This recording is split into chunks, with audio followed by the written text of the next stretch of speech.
Yeah. Like that's ever gonna happen. What a load of... I love Shrek. I mean, don't we all? Shrek's one of the most famous animated movies for a reason, and its characters and world are absolutely iconic. So iconic, it made me wonder, hey, what if there was a fighting game with these guys? Well, it turns out there already was. Shrek Superslam for the GameCube. That game is, not that good, as you could probably tell. It's the curse of all mid-2000s licensed games to not be good.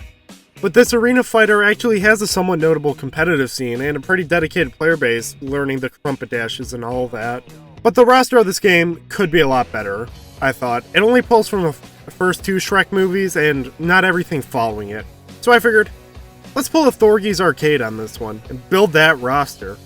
What if Shrek Superslam was remade in the modern day? Who would be in it?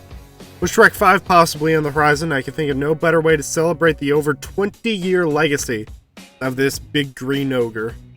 Before we start looking at the new inclusions, however, let's see what we're working with. So here's the characters playable in the first Super Slam. You have Shrek, Donkey, Puss, Fiona, Gingy, the Fiona again, Pinocchio, Charming, Little Red Riding Hood, the Black Knight, Big Bad Wolf, Anthrax the Unicorn, the Cyclops, Monsieur Hood, Genome, one of Donkey's kids, Quasimodo, he's not even in the movie. Who the hell's Luna? And in the DS version, Doris and Thelonious. It's a bad sign when out of these 22 characters, 8 of them aren't even from Shrek, and a few of them are really stretching the definition of a character. Obviously this needs some improvement. Even without the characters from later in the series, there's still a lot of baffling exclusions from this first game. So, we'll be taking the game's roster size of 20.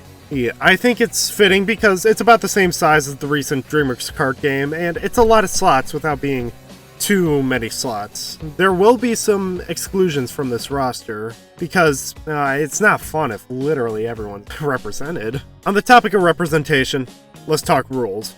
Number 1, character must originate from Shrek or Puss in Boots movies. If you want to crossover games, go to DreamWorks Kart Racing. Number 2, no original characters and all OCs from the first game will be cut out. Sorry, Genome fans. Number 3, I'm thinking realistically. I'm putting myself in DreamWorks shoes here. I won't be making any character choices that I don't see them realistically making. And 4, just for a bit of flavor, I'll be giving each character a slam move, which basically acts as the game's ultimate attack. The gameplay would probably be adjusted a lot in a hypothetical sequel to make it playable, but I can't see them getting rid of these big attacks. And with that out of the way, you guys know what we're getting into.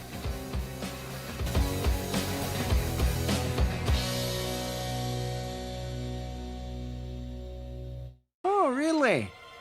You and what army? There ain't no way. Shrek, as the face of the series, would function as an all-arounder, similar to his incarnation in the first game. However, he is on a heavier and more powerful side of the roster, at the cost of speed and mobility. He also features some basic grappler elements, and maybe even a cargo throw like DK from Smash. He's a basic and beginner-friendly character that is exactly what you'd expect from the big guy. However, his slam attack will be getting changed now that there's some new material to work with. Instead of the big fart move, Shrek will be doing the roar. In the morning, I'm making waffles. Of course, what would Shrek be without his noble steed? Donkey is a pretty unique archetype for a fighting game, being a quadruped. As such, many of his normals will be headbutts and kicks, and his low stature allows him to duck over a lot of higher-hitting attacks. The Dronkies, yes, that's their name, will be relegated to a few of his specials, shooting lingering fire to trap opponents. No, they're no longer going to be unique characters. Like if you cry every time. Donkey's slam attack will also be getting a charge change to fit in with the new theme. Instead of stampeding forward, Donkey will now call in Dragon for the slam, who crashes her tail down onto the stage, dealing huge damage to everyone hit by it. There's an arrow in your butt! What?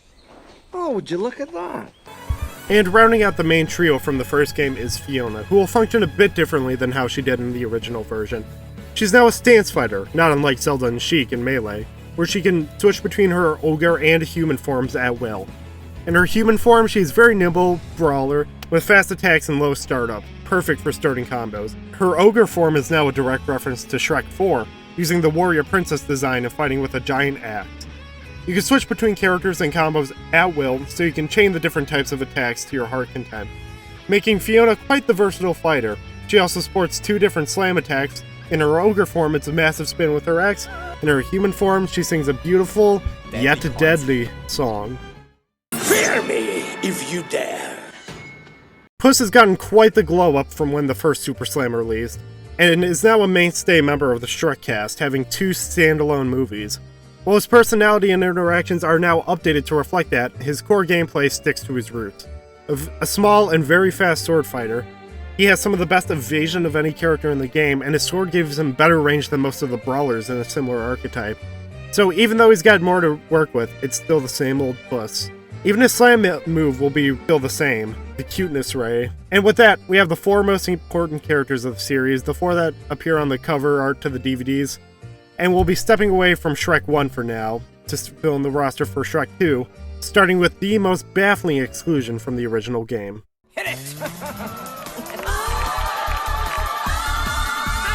The Fairy Godmother is by far the best villain in the franchise. I mean, she is iconic. I really can't believe she didn't end up in the original game, given how positive the critical reception was to her. In the game, she'd work as a pretty typical zoner character, throwing potions, bubbles, and casting spells to keep opponents at bay. I think a cool idea for an attack would be summoning a piece of furniture that she could remotely puppet to do damage. And I think a really fun idea for her slam attack, she casts a large spell, and if an opponent is hit by it, they're temporarily turned into a frog. And as a frog, the opponent can only hop around and can't defend themselves. Now, you might be wondering if another iconic villain will make it into the roster, Farquaad. Farquaad will not be included in the roster. And this is where the I'm acting as if I were DreamWorks aspect of the rule comes in. DreamWorks has purposely avoided mentioning or using Farquaad in any media following the first movie, and I don't think they'd bring him back for this. Farquaad's a pretty overt parody of Michael Eisner, former CEO of Disney, and I believe Disney wants to bury the character to not have bad press with this. Plus, the character doesn't even do anything in the movie, and it would hurt to make a fighter where references are in such short supply. Speaking of villains, though, Fairy Godmother won't be fighting alone. Cherry flavored. Want a taste? Prince Charming will also be returning from the original GameCube game. He was Fairy Godmother's lackey in Shrek 2 and the main villain of Shrek 3, if anyone cares about that movie. Because he's not the brightest bulb, Charming will be a very simple Rekka fighter. Mashing will get you further with him than anyone else. He's not the most elegant sword fighter, but he'll swing it Unga Bunga style the whole match. And while I could change his slam attack, honestly, his current one really fits the character we're going for here. Big, stupid, and fabulous. Nobody's smart but me! The last main Shrek villain I'm including will be Rumpelstiltskin. Now, he doesn't do much fighting in his movie, which translates to him being pretty weak in the game. And while he is very fast and slippery, he'll do most of his attacks with a magic quill, and for some specials he can even summon some witches to go and do his bidding. If you want to get a bit fancy with his moveset, he can throw contracts at other fighters, and if they hit, they can disable certain moves. His slam attack would also be similar to this. And with that, there's all the most important characters from the Shrek series. So let's take a quick break and move on to Puss in Boots. Time for egg delivery! What? Of course, everyone loves Puss in Boots too, but in my opinion, the original movie is super underrated. It's funny how Humpty's appearance in Shrek Superslam predates his movie debut, but I don't think that counts. However, he would play very similarly as a glass cannon, for pretty obvious reasons. He'll make use of his contraptions for laggy but powerful attacks, and for his slam attack. I think it'd be funny if a golden goose comes in from off stage to do a giant hog, or maybe even laying a giant egg on the opponent. But that's enough of the villains for now. Well, Humpty's more of an anti-hero, but whatever. Let's get back to some heroes. Come on. Say something nice to... I'll be honest, she almost didn't make it into the roster. I wasn't kidding when I said I had a few big cuts lined up. Because honestly, she'd just be a worse Puss, right? She already has the range problems with her short sword. But Kitty only has a dagger. But I figured, why not let her be an entirely different character archetype?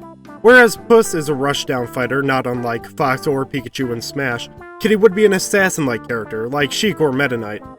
Despite having the shortest range in the game, she would do the most combo-focused character. Even if each individual hit doesn't do much damage, she can string them together pretty easily. She'll also have a few pseudo-teleport moves, again like Meta Knight, to get behind the opponent to open up combo opportunities. Finally, she'll have a slam attack similar to Puss's, with the pause and everything.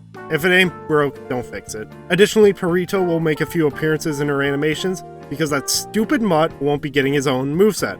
Side tangent. That dog is annoying as hell, but you guys aren't ready for that truth. That was weird. Oh, what took you so long, idiot? There's no question Jack would end up in the game. To say he got famous would be an understatement. The internet loves this guy for a good reason.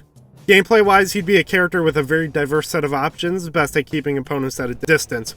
Unicorn Crossbow, the Phoenix, Excalibur, it's all there. He's very sturdy too and can take a hit, but his slow move speed and large hitbox aren't doing him any favors. Wait a sec, slow speed, we wait, focus on keeping opponents at a distance. I'm tired, guys. His slam attack would of course involve him growing to a massive side where Big Jack Horner would do some giant sweeping attack. Now everyone loves Jack, but he's not the only baddie from The Last Wish. Now out of the remaining two, who do I pick? Riding round in a rover.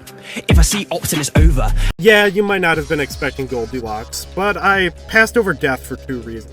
One, he was already a DLC in DreamWorks Kart Racer, and two, I don't think there's much he could bring to the table. He swings sickles around and that's kinda it.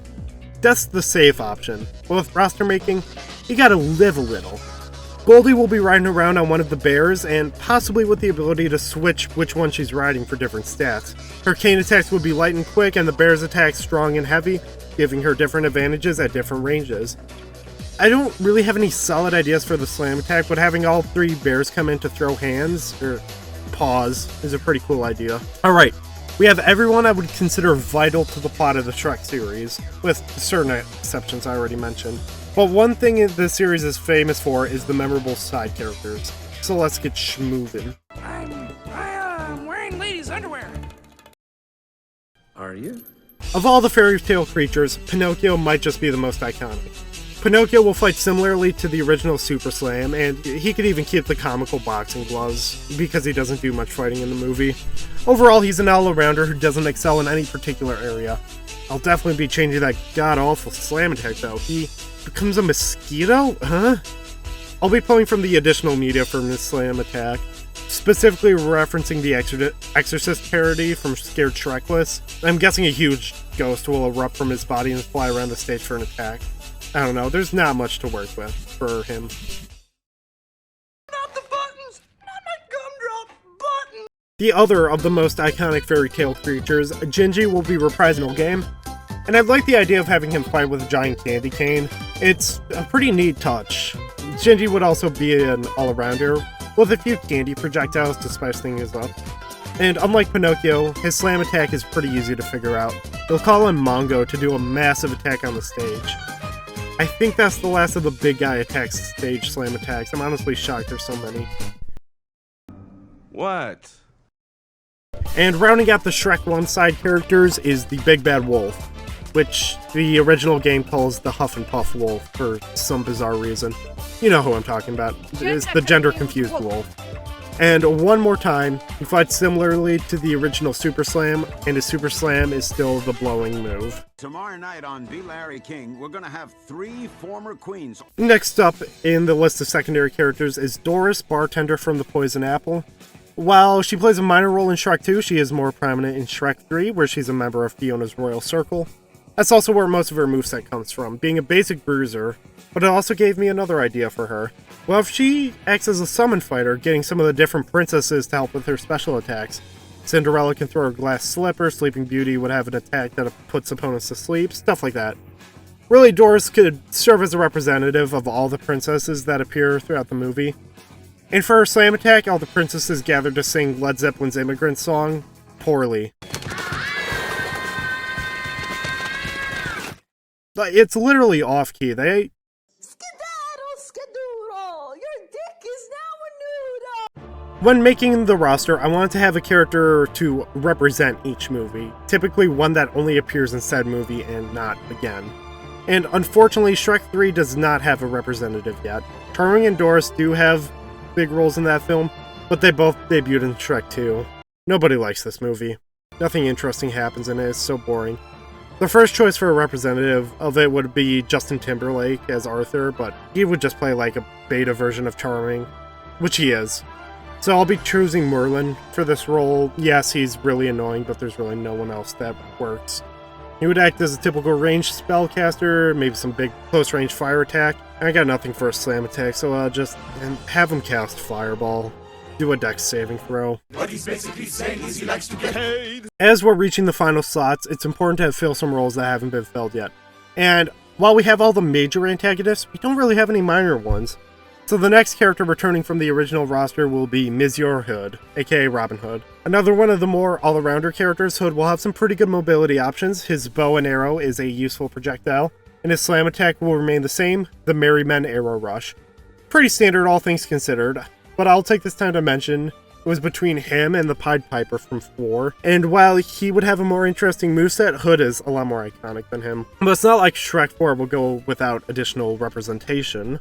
That's my chimichanga stand. Cookie is iconic. He has like 3 minutes of screen time in Shrek 4. Oh, and that's a glorious 3 minutes. He fights using his chimichanga cart, launching the delicious Tex-Mex dish at his foes for projectile damage.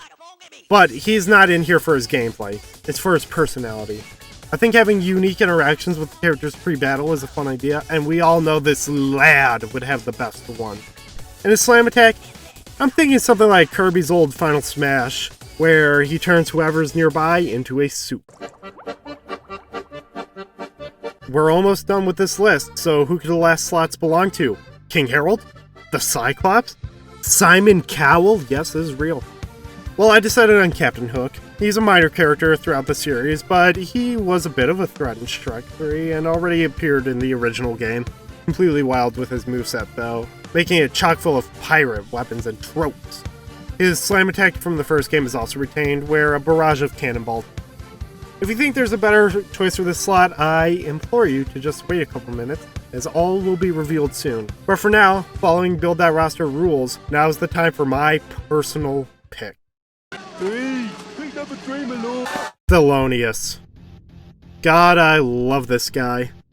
Without fail, I always burst out laughing when he yells, "Pick number 3, my lord!" He's such an obvious choice for my screw you, I pick who I want character.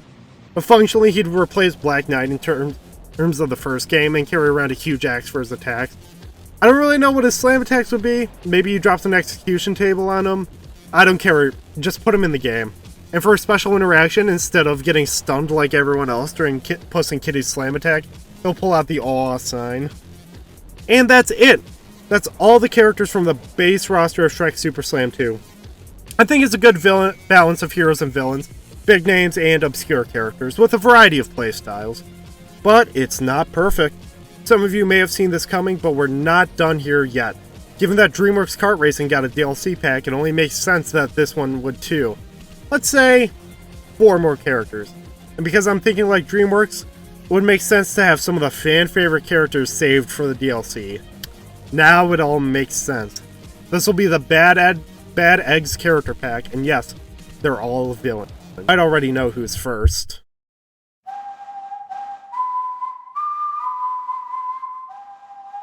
I don't mean it metaphorically, or poetically, or theoretically. Straight up death. Earlier in this video, I used an advanced tactic known as lying. Death would be so cool in the game, and that's why he's saved for the DLC, because I know people would be willing to pay extra for him. Like, look at this fight scene, and tell me you won't want to be doing that. His slam attack would also be pretty unique, shooting out 2 rows of flames from his sickles, and inside that ring of fire, opponents would be unable to fight back, because no matter what you do, you cannot escape it. Death approaches. You know who else approaches? The ogre has fallen in love with the princess. Oh. Even if DreamWorks wants to distance itself from the character, Farquaad is iconic. Imagine the uproar when fans sees is not in the roster, and imagine the hype when the DLC trailer releases. That's just good business. Now, Farquaad doesn't really do anything in Shrek, so naturally his normal attacks don't quite measure up. So he'll summon his guards to do most of his bidding for him. 'Tis natural for a ruler of his stature, after all. And for his slam attack, similarly, I think he can send out some of his knights to wreak havoc on stage. So those are probably the two biggest cuts from the roster taken care of. Now we have 2 more slots for additional villains. So, why Jack and Jill? I guarantee you already forgot they existed. Well, with them included, every major villain from the series is represented, which I think is cool. I had a cool idea for them too, you see. You might be expecting me to say they're a swap character, but that's wrong.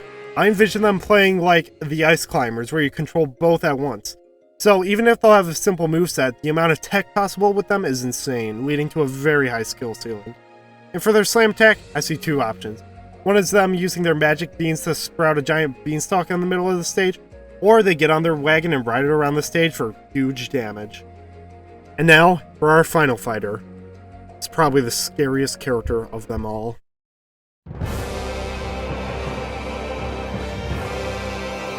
This one's for all you competitive Superslam players. The most terrifying villain is none other than Little Red Riding Hood. For those who don't know, she was by far the best character in the original Superslam, and was banned from competitive play. And as a bit of fan service, she'll be coming back into this DLC. It's not a violation of my rule, she does appear in the Shrek movies, but we're not taking anything for her appearance in those. Her moveset is exactly the same as it was in the original. Infinites and all. Have fun. I don't know how to transition into this ending. I hope you enjoyed the roster. This took a lot of work to put together, but I had a great time revisiting the series. Once again, I'd like to thank Thorgi's Arcade for coming up with this brilliant video format. If you've never seen his stuff, I highly recommend it. So one more time, let's run through this roster. We have Big Bad Wolf, Captain Hook, Cookie, Donkey, Doris, Fairy Godmother, Fiona, Gingerbread Man, Goldilocks, Humpty Dumpty, Jack Horner, Kitty Softpaws, Merlin, Muzzier Hood, Pinocchio, Prince Charming, Puss in Boots, Rumpelstiltskin, Shrek, and Thelonious. And for DLC, we have Death, Jack and Jill, and Lord Farquaad, and Red Riding Hood. Thank you for watching. I'll catch you guys on the flip side.